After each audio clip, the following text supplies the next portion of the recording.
یه روز وقتی از مخابرات برگشتم هنوز وارد خونه نشده بودم که یهو برادر شوهرم که مغازه‌دار بود پشت سرم در هل داد و وارد خونه شد. چادرم از سرم کشید و منو هل داد داخل اتاق خودم و اکبر. شوکه شده بودم. همش میگفتم خدایا چی شده؟ باورم نمیشد که داره با هم این کارو میکنه. چادرم از سرم کشید و موهامو توی دستش گرفت و منو گرفت.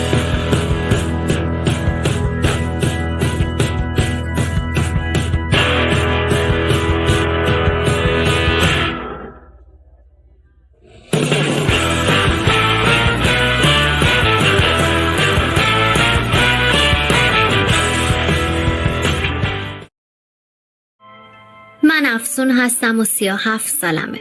زنی که الان به گذشته نگاه میکنه و انگار از یه جنگ و نبرد سخت بیرون اومده. روحم، جسمم، روانم هنوز احتیاج به ترمیم و مراقبت داره تا شاید بتونم اون اتفاقات رو فراموش کنم و تازه بشم یه آدم عادی. من توی یکی از شهرستان‌های مرکزی زندگی می‌کردم. دختر مظلوم و آروم یه خانواده متوسط بودم و از سن کم از پسر یکی از اقوام دورمون که توی تهران زندگی می‌کردن و هر از گاهی می‌اومدن اونجا خوشم می‌اومد. همیشه توی دلم می‌خواستم که زن اکبر بشم. اکبر در ظاهر پسر خوبی بود. اونم هر موقع منو می‌دید قرمز می‌شد و انگار هول می‌شد. 18 سالم بود که یه روز خبر دادن خواستگار داره برام میاد. حسابی ناراحت شدم. گفتم من جز اکبر که نمیتونم با کسی باشم. این خواستگار دیگه کیه؟ وقتی از خالم که خواستگار رو قرار بود اون معرفی کنه پرسجو کردم و اصرار کردم، با کمال تعجب فهمیدم که اکبر داره برای خواستگاری میاد و انگار دنیا رو به هم دادن. سریع قبول کردم و هیچ شرط و شروطی نذاشتم و فقط میخواستم زنش بشم. دلم میخواست به اون کسی که سالها میخواستمش برسم و هرچه زودتر زنش بشم. یه عروسی تو همون محله به صورت محلی برامون برگزار کردن و با کلی شوق و ذوق من و اکبر که بعدها فهمیدم اونم عاشق من بوده رفتیم تهران برای زندگی. آخه اکبر و خانواده‌اش تهران بودن و اونجا زندگی میکردن. اکبر تازه سربازیش تموم شده بود و تازه توی عسلویه کار پیدا کرده بود و قرار شده بود من یه مدت خونه پدر و مادر زندگی کنم تا بعد پول جمع کنیم و بریم سر خونه خودمون. خونهشون حیاطدار قدیمی بود. پدرش فوت کرده بود و برادر بزرگش و زن برادرش با مادرش توی همون خونه زندگی می‌کردن و اتاق دم در رو برای ما آماده کرده بودن و ما توی یک اتاق کوچولو زندگیمون رو شروع کردیم. اوایل همه چیز خوب بود و اکبر حسابی به من توجه میکرد. منم سعی میکردم کارهای خونه رو انجام بدم و خودم و عروس خوبی نشون بدم. وقتی اکبر میرفت سر کار، چون موبایل نداشتیم اون موقع، سر یه ساعت مخصوص زنگ میزد خونه و با هم دیگه حرف میزدیم. اوایل این شرایط اوکی بود، اما بعد جلوی داداشش و زن داداشش و مامانش معذب میشدم. نمیتونستم حرف بزنم و اونجوری که دلم میخواد با شوهرم درد و دل کنم و قربون صدقش برم.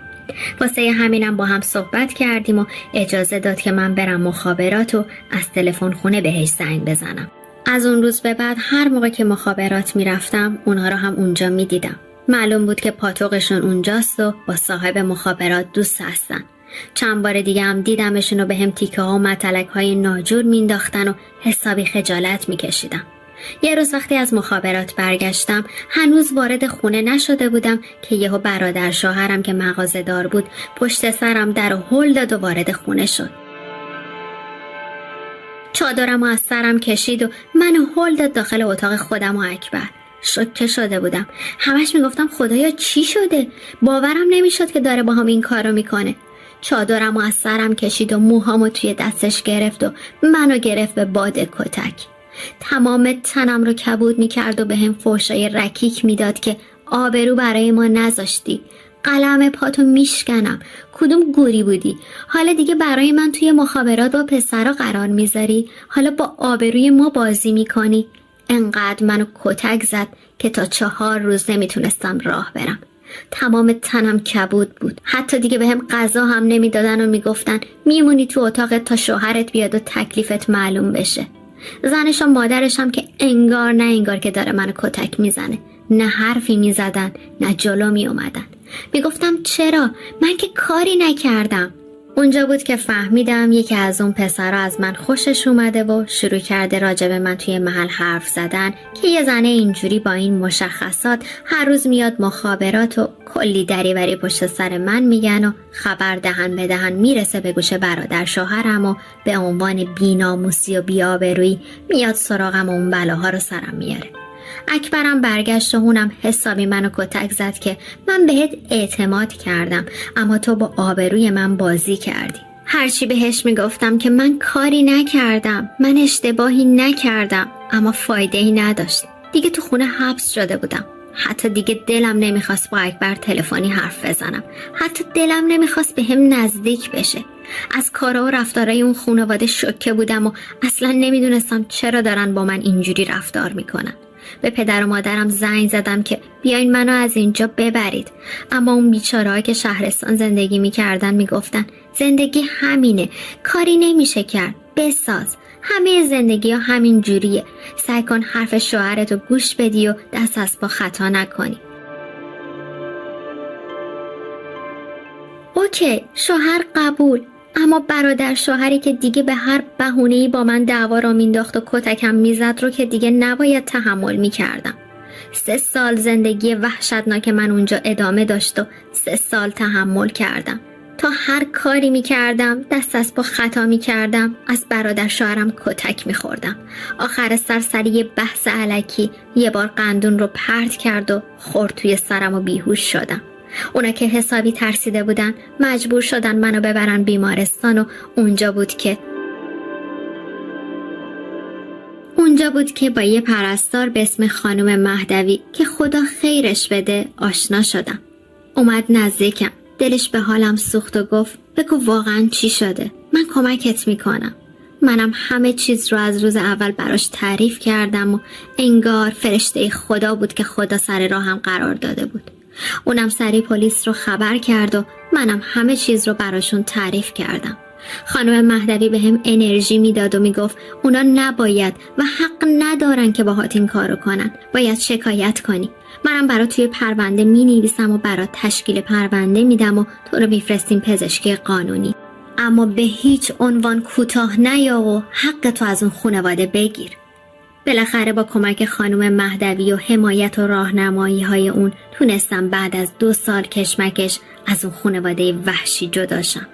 برگشته بودم خونه پدرم. مهریم رو هم گرفتم، بماند که چقدر به هم تهمت زدن و چقدر به من حرفای بد چسبوندن. اما برگشتم و انقدر عاشق خانم مهدوی شده بودم که تصمیم گرفتم درس بخونم و پرستار بشم و بتونم مثل اون به آدم کمک کنم. اما این بار پدر و مادرم حسابی از من حمایت کردن و با کمک برادرم و حمایت‌های اون تونستم درس بخونم و توی شهر خودمون الان یه پرستار هستم و خدا رو شکر از زندگیم راضیم. دیگه ازدواج نکردم واسه اینکه خیلی میترسیدم و هنوز که هنوزه گاهی کابوس اون روزها رو میبینم و هنوزم از اون روزها میترسم. اما خدا رو شکر میکنم که فرشته این مثل خانم مهدوی رو سر راه من قرار داد. منی که هیچی از زندگی نمیدونستم و بدون کمک های اون نمیتونستم از اون خانواده لعنتی جداشم و خودم رو نجات بدم. اسم ایشون رو توی داستان عوض نکردم. شاید یه روز این داستان رو بشنوه و بدونی که چقدر زندگی من رو تغییر داد و من توی زندگیم چقدر بهش مدیون هستم. فقط امیدوارم هر جا که هست سلامت باشه و هر چی که از خدا میخواد نصیبش بشه. همراهان عزیز، چنانچه شما هم تمایل دارید تا تجربیات خودتون رو با دیگران به اشتراک بذارید، میتونید از طریق ایمیلی که در قسمت دیسکریپشن اومده با ما در تماس باشید. دوستان عزیز، ممنون که با لایک کردن و گذاشتن کامنت از ویدیوهای ما حمایت میکنید. تا ویدیوی بعدی، خدایار و نگهدارتون.